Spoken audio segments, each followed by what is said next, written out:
Do you ever feel like you're just too good for everyone else? Like you could lie and cheat your way to the top and no one would be able to stop you?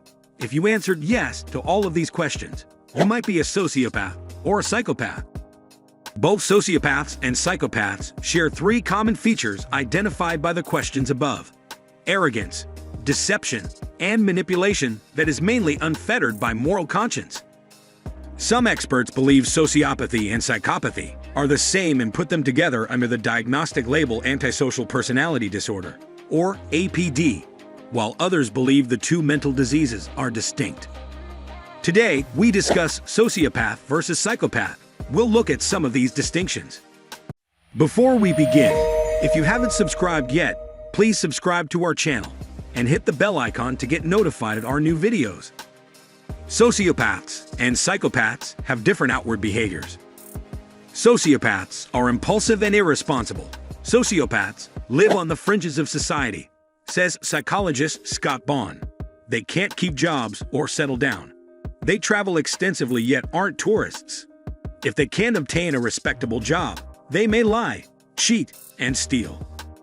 Charles Ponzi, the well-known con artist, lived a life of lies and deception in order to get rich people to invest in fake companies.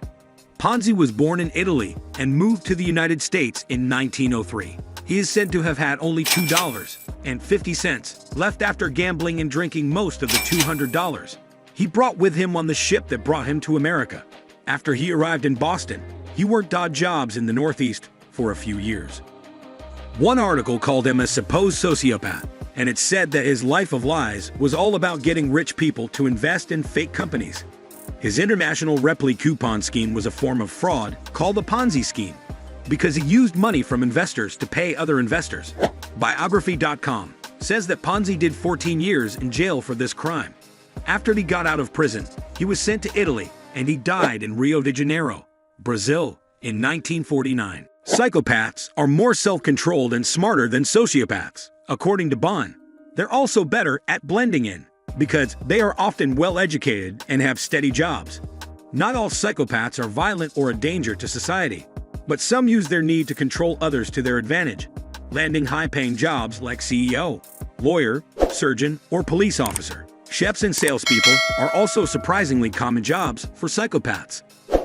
Sociopaths have a slight advantage over psychopaths when it comes to making deep connections with people, according to Bond. While it can be difficult for sociopaths to get close to others, it is not impossible.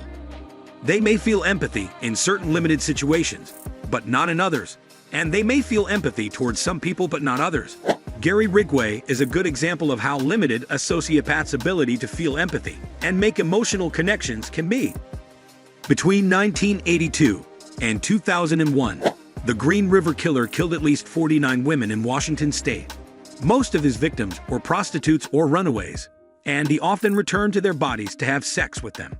Some of the bodies were found in the Green River, which is how he got his nickname. 𝐦𝐨𝐬's third wife, Judith, was married to him when he committed 4 of his murders. Even though he had a hatred for prostitutes and enjoyed hurting them, he loved Judith and got along well with her. In an interview 6 years after he was sentenced to prison, Judith had trouble believing that her husband was capable of being a serial killer. She said that their life together was full of love and happiness.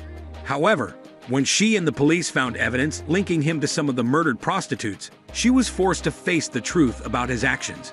After 16 years of marriage, she divorced 𝐥𝐤𝐤𝐞, and the two no longer talk.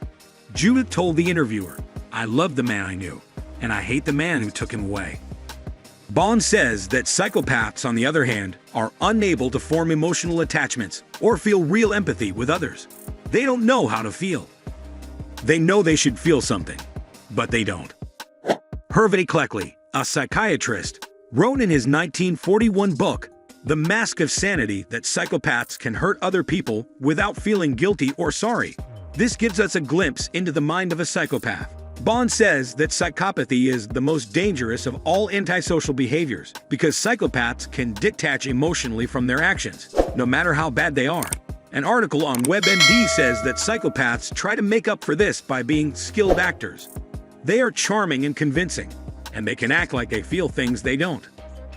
When Jim Jones said, "What you need to believe in is what you can see," He showed that his goal was to play any role necessary to gain trust and control others. If you think of me as a friend, I'll be one. If you think of me as your father, I will be your father, if you don't have one. If you think of me as your savior, I will save you. If you think of me as God, I'll be God for you. According to biography.com, Jones was a skilled speaker who used idealistic rhetoric and direct and indirect pressure to get his followers to drink the Kool-Aid-like drink laced with cyanide and Valium and kill themselves on his command.